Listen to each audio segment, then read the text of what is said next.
Oh, but there is gold. Yeah, nice and clean. That fast. I'm pumped. I'm so excited this works. Okay, here's my next 3D printed design. Still got the original bracket here. So that's just a prototype bracket. This is like my 4th version overall. And this is pretty much going to be what the final product is going to look like. At least this pan here. So here it is. Here's a pan. Get the sunlight here. Ooh. Here it is. And I think it's 15.5 inches wide in diameter. And I don't know the measurements of the riffles. There's a pretty good overhang. And yeah, so in the center, it's not flat. It's actually slightly coned in, like a funnel. So it makes it easy to clean. So this is it. There's nothing a whole lot to see. It's a pretty simple design. And this is, I just basically copied the centrifuges that the big gold mines use. I think it's called the Falcon Bowl and the Nelson Bowl. There's a few different brand names that they use centrifuge technology, and it's highly efficient. But they're just big machines that spin at like hundreds of RPM and super fast, eh? And their sidewalls are like almost 90 degrees. Well, this thing, I think this one is at 22.5 degrees. This one here, so a lot shallower, and it has to be because it's going to be hand spun, right? But the physics and the principles work the same. So I'm not coming up with anything new. I'm just adapting proven technology that can be hand operated. So I came up with this first, and then I was doing like the traditional screening, either screens that you use for your 5-gallon bucket. And I was like, well, how can I speed this process up, eh? My mind was thinking, and then I came up with the screen. And the screen, this is the first 3D printed version of the screen, and I've already got some changes I'm going to make. And the way that it was 3D printed didn't quite work out and look super fancy, like looked real nice, like a finished product. But you can hardly tell if it got dirt on it and everything. But so this is it. And like I say, the legs underneath, I found a way easier solution than the legs in the middle. I'm going to eliminate that. And I'm just going to beef up the screen itself, just like the screens for your 5-gallon bucket. I'm just going to copy their concept of how they beef it up, because it's all plastic, right? So how they reinforce it so the plastic doesn't bend or break. I'm just going to copy the same concept. But I just designed it because I just wanted to make sure it worked. And it does. It works great. And then, yeah. And even these end pieces here, I'm going to beef them up. I'm just anticipating, people abusing it, like throwing them around and dropping big shovelfuls of dirt in at a time and taking the abuse. So I'm just want to over-engineer for that. But it works. My idea works. So you could go through probably like 10 times faster than a gold pan. Like, it's way faster. It's amazing how fast it is. And I don't know why no one else has started this already. Because, like I say, I'm not creating anything new. I'm just adapting proven technology. It's kind of crazy. Okay, so that's the two main parts. The screen and the pan, the spin pan. What my original name was the Pan-nado. It's kind of like a knockoff of that movie Sharknado. But spin pan sounds better, so I changed it to spin pan. And then so far, like right now, I got this. The bracket is just a homemade metal one. And I do have a design for injection molded, because all of these are going to be injection molded, right? 3D printed is just for prototyping. So the injection molded version of this bracket is going to look a bit different, but the concept's the same. You have a platform, like the round part, a platform for the pan to spin on, and then a little platform here for your foot. But it's going to be designed a little different because it's going to be made out of, I was thinking ABS plastic, because that's really tough stuff. That's what the gold cube is made out of, ABS. So there's that. That's the third piece. And then the fourth piece is this little piece right here that fits between the screen and the spin pan. And that, so the purpose is, because I got a 1/2-inch bolt that holds everything together. And so this piece would stay bolted to the bracket, and then the spin pan and the screen will spin around this.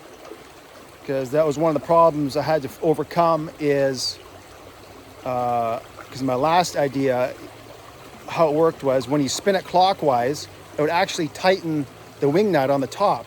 And then it gets so tight you couldn't spin the thing. So I need a way to, the pan and the screen could freewheel spin with this bolted down to the bracket. So I came up with this solution, but my measurements were slightly off. See, this side here is a little bit, sticks out a little farther than this side. So this side is a little too, doesn't stick out far enough. Yeah, it's a minor thing. So I had to put some washers, temporary washers in it. But other than that, it's like 95% production version for the production version. Of course, not the bracket because I haven't, I'm not going to get that 3D printed. Well, maybe I will. I might get that 3D printed just so I can see what it's like in real life, you know, before I get it made masked by injection molded. So, well, that's going to be 4 different molds for injection molding. So it's going to cost me a lot of money. Like the wedges, that's just one mold, right? And it was extremely simple. So if it's too expensive, then I'll probably just eliminate the screen the first time around. And you just have to use the traditional screens, the bucket screens that fit in a 5-gallon bucket. Because everyone's got that anyways. So I might do that because, you know, because this wedges and the jackets and the sweaters that I all came out with, that was just a gamble. Like I had a few pre-sales, which I'm going to do with the pan here. I'm going to do some pre-sales, but I didn't cover very much of my order, the manufacturer. So I just winged it. I just took a chance, and I'm kind of risky that way, taking chances. Who knows? I probably couldn't have sold any, right? And could have been owing a lot of money. But so that was what happened with my jackets. My jackets took a long time to break even. It wasn't a very good idea. Like, you know, you can only sell them in the winter, and only people who need high-vis jackets in the winter. So it's a small market. But this here is a big market. You know, lots of people who do gold padding as a hobby. But so what we're gonna do now, I'm rambling on. I'm just gonna do some more demonstrations so you can watch and see it in action. So here we go. The camera might be a bit shaky. Might not be the best footage. I got my tiny little tripod here. I don't have a good one, but I'll show you it in action. Here we go. Okay, here we go. So all you do is put in the water, and then you just step on this part with your foot.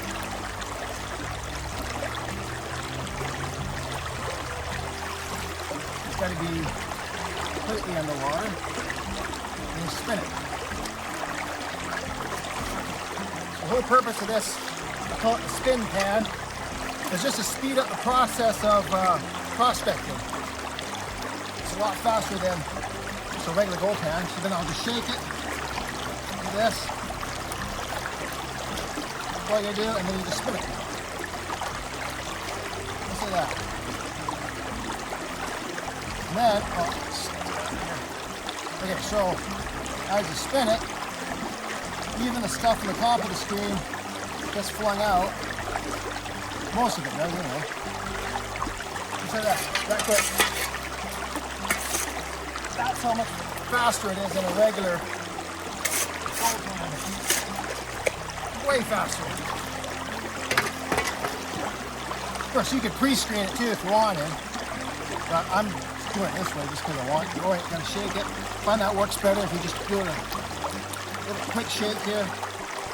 You can make this a continuous operation. So if you pre-screened a bucket of dirt, like 1/2 inch, preferably like 1/4 inch or smaller, like pre-screened it in a 5-gallon bucket, you could spin this and just keep adding from your scoop. You can just keep adding it, spinning it, and keep adding it. You can go non-stop.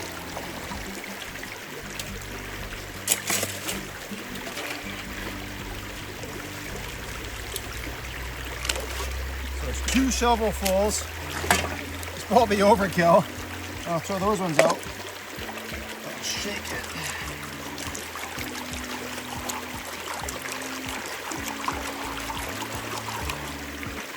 And then you just start spinning.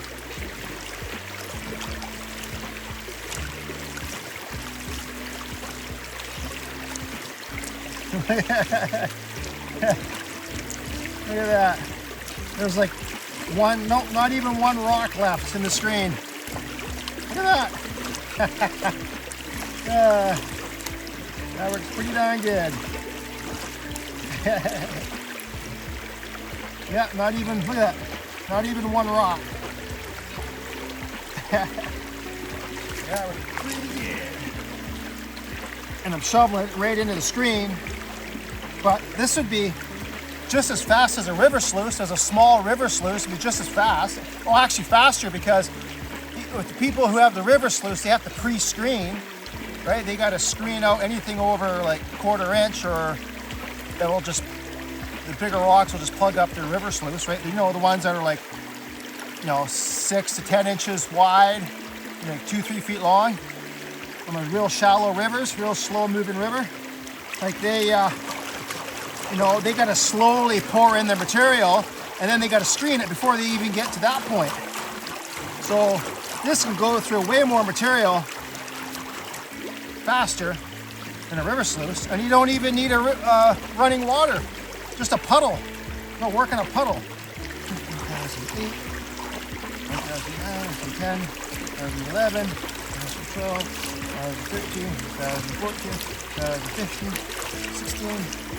17, 18, roughly 20 seconds. Roughly 20 seconds. I could have a little faster, but for that 20 seconds, 2 shovelfuls. Okay? Screened and processed. So it's keeping the riffles all clean. It's not being plugged up.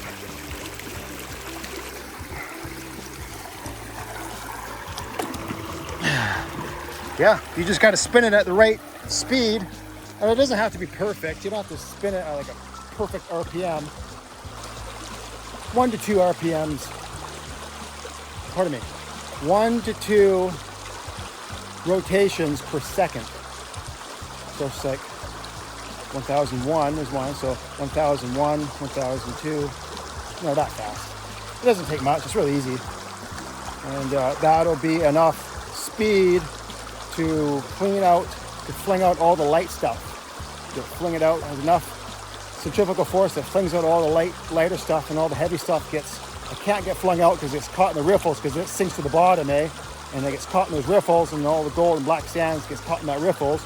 And then when you pour your next shovel full onto the screen, and then you shake the screen back and forth, like say there's gold and black sands in the top couple of riffles, right? The top 3 riffles or something. Well, that'll get shaken down to the bottom, or close to the bottom, and the next time you do it, that'll get shaken all the way down to the bottom. So eventually all your gold's going to be shaken down to the bottom, so it's going to be even harder to lose any gold. If you're not going to lose any, because it's down at the bottom, and every time you spin it, it'll never make it up over the edge, because it has to go through like, I don't know what I got, like a dozen riffles. It'll never make it over the dozen riffles. So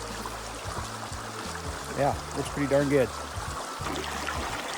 Like that, and then we'll do, so lift it up. You can see just a few little rocks, just a couple bigger ones. Just keep the scoop out. And what you just wanted to, you didn't have to do that. And then go this way. I only done 2 shovelfuls, but I just want to show you guys. I don't have a wing net. It's supposed to be a wing net on here, but Canadian Tire didn't have a wing net. It was Sunday. All the other hardware stores are closed. So the finished product will be a wing nut. That's still easy to take off. There's got one minor adjustment I got to do. So I had to improvise with some washers, but it's a minor thing. So there's the screen, right? And this is going to change. I'm going to get rid of these. I just designed it like overkill, extra support, just because I wasn't sure how thick I needed to make the plastic and where the supports needed to be. So these little legs here, they're unnecessary. And there it is. Should have spun it a little longer. A couple more rotations would have done it. Yeah. Come on now, adjust this. Come on.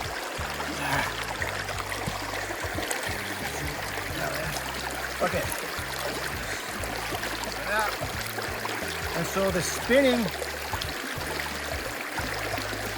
of the spin pan is just like a centrifuge, right? It forces everything up the sides of the pan, and all the heavy stuff gets caught in the riffles.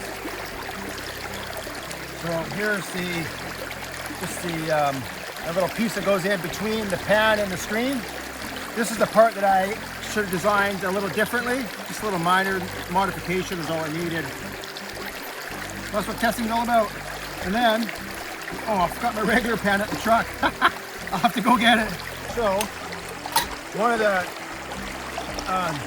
new additions, the new changes to this spin pan is that the bottom is curved down like a funnel. So when you want to clean your pan, you just put this underneath, the regular pan underneath. There's a hole right there, you see the hole?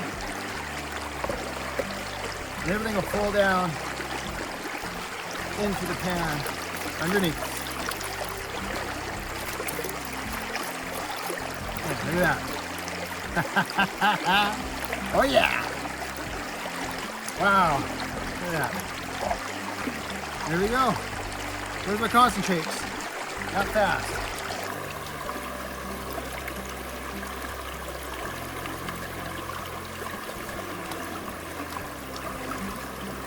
Oh, there's a bunch of black sand. Look at all that black sand in the corner there.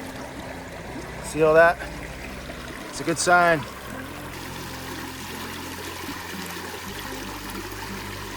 Oh yeah, look at it all.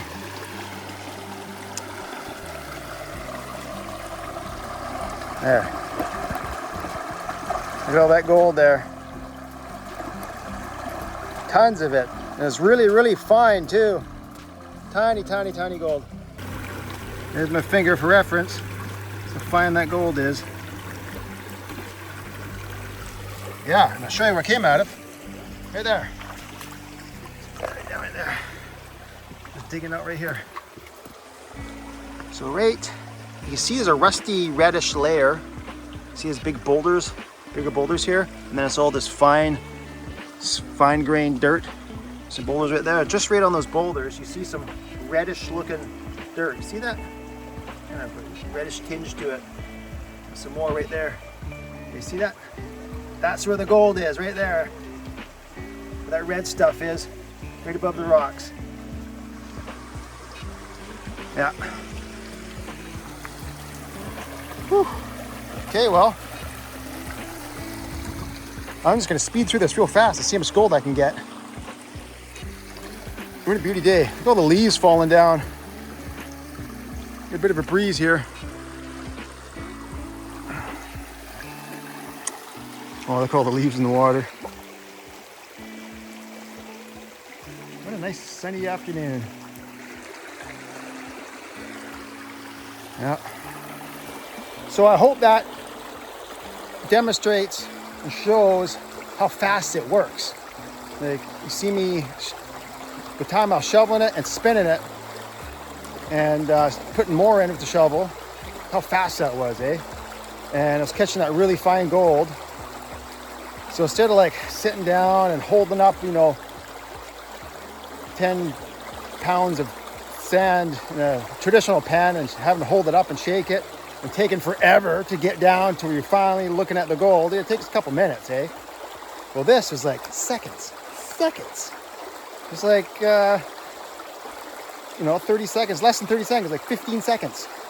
Time I put the shovel full of dirt in, shook it on the screen, and then spun it. No more than 30 seconds. Instead of like several minutes. And there's you're not lifting anything up. You're not having to hold that whole pan up above the water. It's just spinning it. That's all you're doing. Easy work. And fast. That was pretty much everything I need to film. I just want to show you guys how well it works, how well the pan works, my invention works. So I got the domain spinpan.com, and so far, if you guys are interested in buying it and getting on the pre-sale, because I've done that with all my other products, I've done all pre-sales, and fully refundable till the time I get them shipped to my house. Because I don't go through like a third-party distributor or anything like that. No Amazon, nothing like that. Amazon's fees are ridiculous, so I just do it from my house. And when I'm at camp, the wife does all the shipping. Same with all the wedges and sweaters and stuff. She's doing all the shipping. And yeah, so spinpan.com. And for now, I'm just collecting emails. And then I'll send you an email when I'm ready to do the pre-sale. And I'll have another version of the 3D printed, a new 3D printed version to show you guys, which will be what the final product will look like. Yeah, so that probably won't be for a few weeks time you see this video, because I'm going to get the next version 3D printed when I'm in camp. And then when I get out of camp, I'll make another video so you can see what it's like. So I'll be taking pre-sale orders here probably in a month or so. Something like that. So yeah, so if it's slow, if it's real popular and a lot of people interested in it, then I'll try and start the process sooner. But if not, if it's kind of like not a lot of interest, or not a lot of interest, I'm still gonna do it. I'm gonna do it regardless, because I think as long as I get in front of enough people, they'll see the benefits and how great it is, that I will at least make my money back. I may not make a whole lot of money, like my jackets. I didn't really make much money, but I made money back, so that's I'm happy. So I'm gonna do the same thing with this. I'm gonna do it regardless, but the batch will be small, because all my batches on my other products are all just small. Because like I say, I just gambled. I just bought them and not 100% proven that I'd sell it enough to make money back. So I did a small batches. So that's what I'm gonna do with this one. I'm gonna do a small batch, and then who knows, I might find a flaw, or maybe people want it bigger. They want a bigger pan or something, you know, or maybe they want it in a different color or something. So then I'll do a big order with that feedback, you know, because I was thinking of making it bigger, because then you could process way more material, way faster. But I don't know. So I'm just gonna, I just picked this size because that's the size the 3D printer could, that's the biggest size a 3D printer could make. The guy got doing it for me. So that's kind of why I picked that size right now. I'm rambling on. So spinpan.com, and for emails, to get on my email list, basically, I might just revamp the website, but for now it's pretty crude. But yeah, I'm just collecting emails right now. I don't know what the price is going to be yet. I got to research what my costs are, so I have no idea. I got to set it at a level where people are going to pay for it, but I don't know what that's going to be yet. So, but this is a one of a kind. I invented it. I am the inventor. Spinpan.com. Thanks for watching. I'm pumped. I'm so excited this works. So I like to invent a lot of stuff over the years. And one of my other ideas is like a hanging tent. It hangs between two trees like a hammock, but it's got a frame around it like a cot. And since then, just recently, there's been a company that's basically created the exact invention that came out with like 10 years ago. They obviously had a lot of money to do it, because you need straps, not rope, but straps. The tent material, it's got to look nice, and then the metal for the framing. Like, there's a lot to it. The manufacturing process, I couldn't afford it, but I had the idea years ago. But it goes to show that, hey, my idea, it would have worked if I could afford to manufacture. It would have worked. But I'm not very good at marketing either. I'm just a dumb lumberjack. I like thinking of stuff like that. Yeah. But this one here is, the manufacturing process is quite simple compared to that hanging tent idea I had. This is way simpler because it's just injection molded. That's all it is. Yeah. I got another idea. I got two other ideas, food related. After that, when I got out of camp, but just fun stuff. And another idea I like to do if I had a lot of money is it's an air well. So it captures moisture out of the air. And there's a company, a media company that partnered with a university in Peru like 20 years ago. I read this in like, I think Entrepreneur magazine or something, a long time ago. And they turned this giant billboard instead of highway into an air well. So atmospheric water generator. So it just condensed the moisture out of the air. It was in Peru, in a poor area, and then the water that collected just funneled down into a pipe, or down a pipe into a holding tank for drinking water in a poor area. And it was no new technology. I mean, you can't patent or anything, but it was all off-the-shelf components. So I read the article about it, and to this day, no one's ever turned it into a viable commercial venture. There's still lots of people in the world that need fresh water, and they're not near fresh water, or they're near water that's polluted. And this seems like a no-brainer. So if I had the money, I did try to come up with a prototype, and it did work, but it was crude. It was very crude, and I was getting impatient because there was a couple failures with the piping, and it did work. And then I was going to fix it, make it better, and it went on the back burner because it had some leaks, And yeah, I had this like commercial size refrigeration unit. And how'd that work now? And then I boxed it in, and then I had a radiator from a car. And then instead of radiator fluid, I just had water. So how'd that work now? So and it was a circulating system. So the water would go through the radiator, cool down, and the air that passed through it was also circulated. So it got colder and colder, and the water cooled down and went up through the piping that was up in the air, and that, like just outside, and that cooled down the pipes. And then it had some like this hydrophobic spray-on material. And I used some of that on the piping. I used some PEX piping, and it worked. It worked great. So it was pretty inefficient, but I proved the concept, which obviously other people did it, but I just wanted to prove it for myself. So yeah, anyways, I'm rambling on. Okay, here I am in the kitchen. There's all my gold. It's all gold. It's like what was that?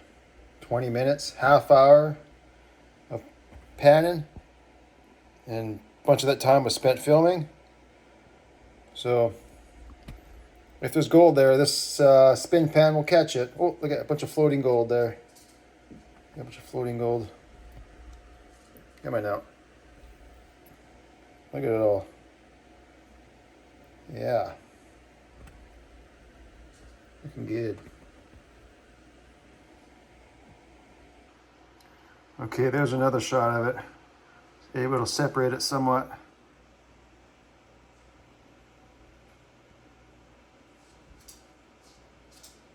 Yeah. Man, that looks good.